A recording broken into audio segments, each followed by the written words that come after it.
Petite bulle, bienvenue dans la bulle de Virgie. J'espère que vous allez bien. On va voir un petit peu quel type de personnes vous pouvez croiser sur votre route prochainement. Ben voilà déjà 3 cartes qui sortent. On a des bavards aujourd'hui.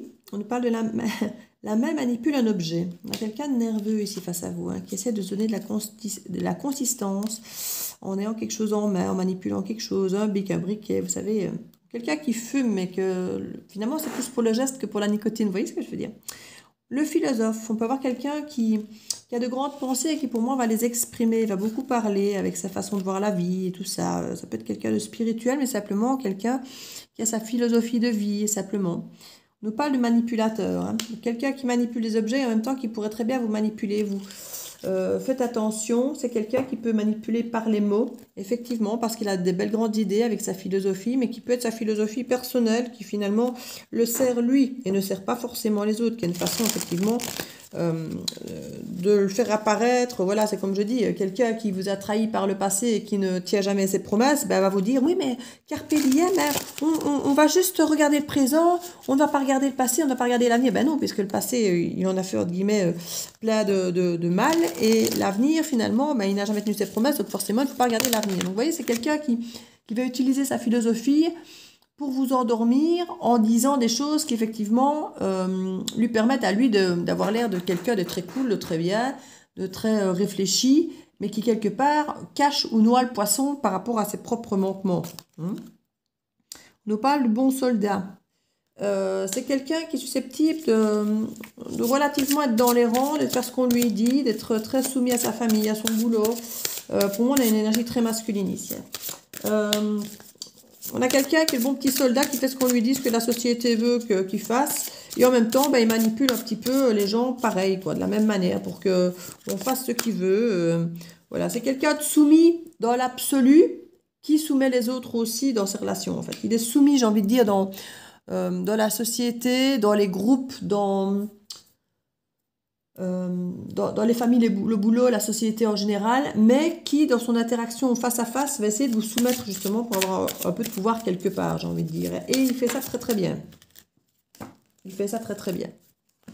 Il sait y faire parce qu'il se sert quelque part d'une manipulation, comme je dis, philosophique, mais aussi qui peut être sur le plan émotionnel, sentimental. L'autre a une faille face à lui, si c'est sentimental. Donc faites attention, si vous avez un lien sentimental avec cette personne, elle peut se servir de vos émotions et de vos sentiments vis-à-vis d'elle pour vous manipuler. C'est sa faille, c'est la faille qu'elle voit en vous. Ici, toutes les cartes étaient à l'envers. L'œil et l'oreille gauche. C'est quelqu'un qui, bon, comme la plupart des gens, n'est pas symétrique. Qui aura peut-être un souci, ou qui attend mieux, ou qui voit mieux d'un côté que de l'autre. Quelqu'un qui a peut-être un lien spirituel, qui entend peut-être son guide ou quoi, que c'est peut-être toujours du même côté, ou peut-être que c'est quelqu'un qui a toujours ce besoin d'être positionné du même côté par rapport à vous. Moi, je sais bien qu'en tant que femme, par exemple, j'aime parfois mieux de donner la main à la personne ou d'un côté, parce que de l'autre côté, je sais que mon sac tient sur une épaule et pas sur l'autre, et du coup, si je dois donner ma main avec le sac, c'est compliqué. Donc, j'ai tendance toujours à tenir la main au côté opposé d'où il y a le sac, sauf si vraiment on se retrouve dans un marché où il y a du monde pour le vol, là, je mets le sac entre les deux, vous voyez. C'est tout des trucs un petit peu comme s'il y avait une question de côté ici importante pour la personne. Est-ce que c'est quelqu'un qui est un peu maniaque dans ses façons de faire, avec des tocs ou des choses comme ça? Peut-être. Mais ici, on nous parle plutôt de quelque chose qui est lié au physique ici. On parle de l'œil et de l'oreille, donc il y a vraiment quelque chose au niveau visuel, dans le visage plutôt que visuel, dans le côté du visage, je veux dire qui peut être apparent. Voilà, quand je dis dans le visuel. Quelque chose qui peut vous être apparent ici par rapport à ça, par rapport à ce côté gauche. Alors, est-ce que c'est quelqu'un qui a eu une thrombose ou quelqu'un qui a eu une attaque ou un AVC ou quelque chose qui aurait modifié une partie de son visage? Peut-être, peut-être. Quelqu'un qui verrait d'un côté pas de l'autre, ou qui entendrait d'un côté pas de l'autre, voilà, qui aurait eu un accident ou quelque chose. Il y a quelque chose qui est lié ici, œil et oreille gauche ici.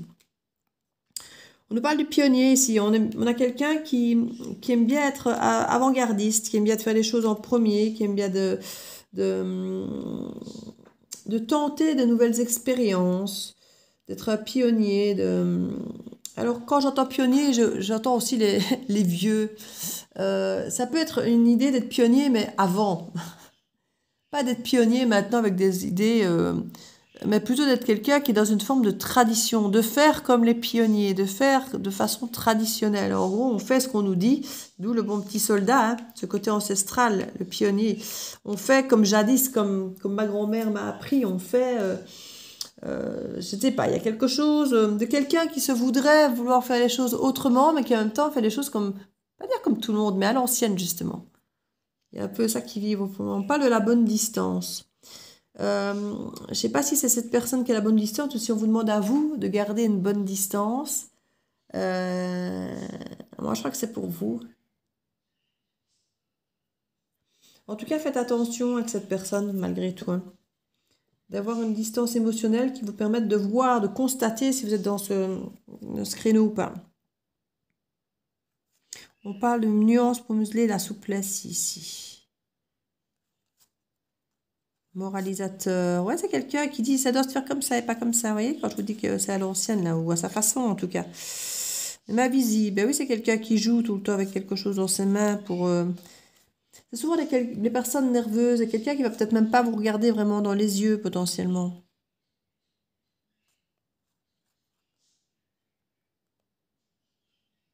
C'est quelqu'un qui parle de changement, qui parle de plein de choses et en même temps qui ne change pas. Elle veut soi-disant innover, mais en fait c'est quelqu'un qui ne change pas. Elle a toujours de bonnes raisons, de bonnes excuses pour ne pas changer, hein.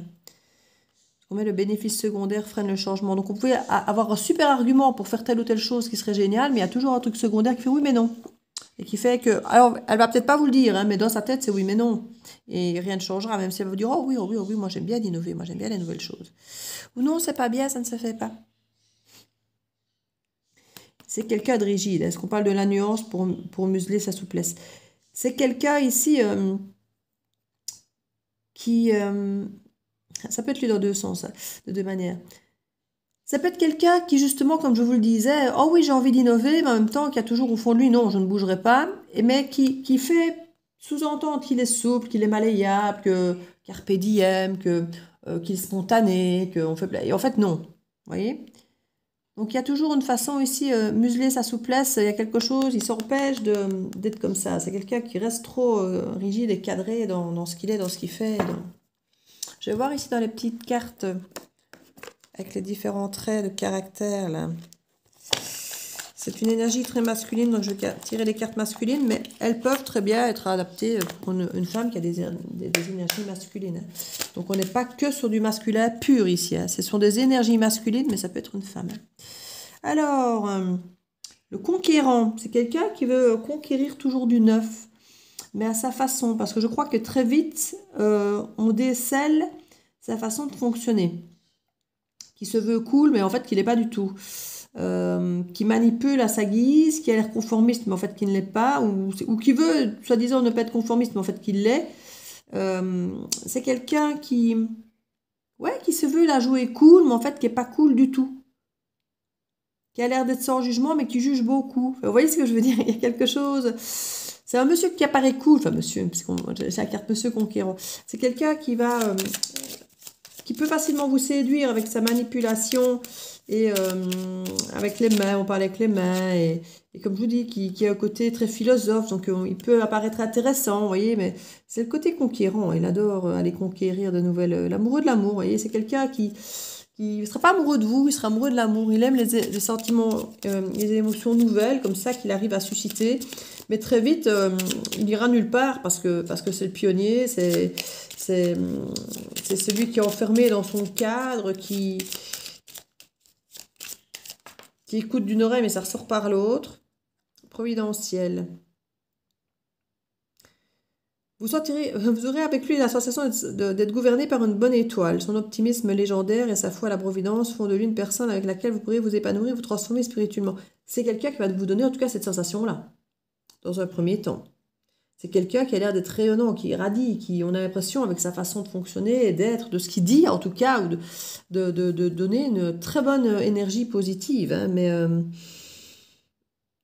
on dit, si vous avez reçu quelques synchronicités depuis votre rencontre, ce n'est pas un hasard.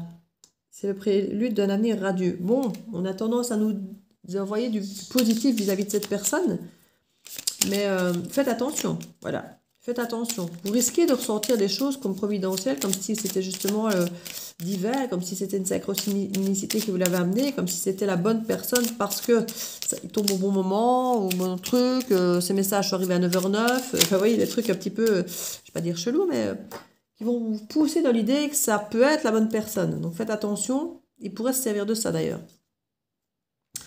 Le bon père de famille. C'est quelqu'un qui est, comme je vous disais tout à l'heure, assez dévoué à sa famille, à son boulot. C'est quelqu'un qui a l'air d'être très stable dans toutes ces choses un peu rigides, dans ses rôles par rapport à la société, que ce soit la famille ou que ce soit par rapport au boulot, mais comme je dis, qui aura tendance à se servir pour moi de vos émotions, de vous manipuler. Hein. Pour moi, c'est le vagabond. Vous voyez, c'est pas quelqu'un qui va rester, c'est quelqu'un qui, quand il aura épuisé ce qu'il peut épuiser chez vous, qu'il aura montré ce qu'il peut montrer et puis qui sera percé à jour, qui refera la même chose ailleurs. Vous voyez, c'est un amoureux de l'amour. Hein. Et si à un moment, vous lui reflétez, c'est plein d'amour et tout ça, parce qu'il arrive à vous emballer, ben, il restera. Mais si à un moment donné, vous commencez à douter, vous commencez à le percer à jour, que vous commencez à sentir sa manipulation, à voir qu'en fait, il bouge pas beaucoup, il ira vagabonder ailleurs et revendre son jargon et son image idéale, du père idéal, de la famille idéale, et ce côté providentiel et vibrant et machin, et amoureux de l'amour, mais finalement, c'est un conquérant et c'est un vagabond. Donc c'est quelqu'un qui a potentiellement une femme dans chaque port, un homme dans chaque port. C'est très masculin, hein, comme je dis, même si ça peut être une femme aussi. Hein. Donc méfiez-vous de tout ce qui a l'air d'être, pas l'air trop beau même. Dans un premier temps, je vous dis, il apparaîtra peut-être comme la personne qu'il faut. Maintenant, si vous trouvez la personne qu'il faut et qu'elle fait ce qu'elle dit et que voilà, tout roule, ne doutez pas. Hein. Ici, c'est vraiment pour les personnes qui vont commencer à se rendre compte que les choses ne sont pas ce que cette personne a l'air d'avancer ou de montrer, soi-disant, en surface. Vous pouvez aussi avoir face à une personne qui au départ vous montre beaucoup de choses, vous dit beaucoup de choses et que c'est cohérent, et puis que vous commencez à voir de moins en moins la personne parce que vous vous rendez compte que cette personne ne sait plus vraiment tenir ce qu'elle dit, donc du coup elle parle moins, et si elle continue à parler, elle fait moins parce qu'elle n'arrive plus à tenir à long terme ni ce qu'elle dit ni ce qu'elle fait. Vous voyez, donc vous allez vous rendre compte peut-être petit à petit qu'il y a du temps, l'espace qui se met, et ne courez pas après. Courez pas après parce que cette personne commence à changer, elle n'arrive plus à... le masque tombe, elle n'arrive plus à tenir le truc, et si vous courez après, bah, vous réanimez ce côté amoureux, machin, elle va venir vous rechercher, mais c'est pas du tout une bonne chose en fait. Vous êtes vraiment dans les mains d'un manipulateur ici pour le coup, si c'est ça. Ça va?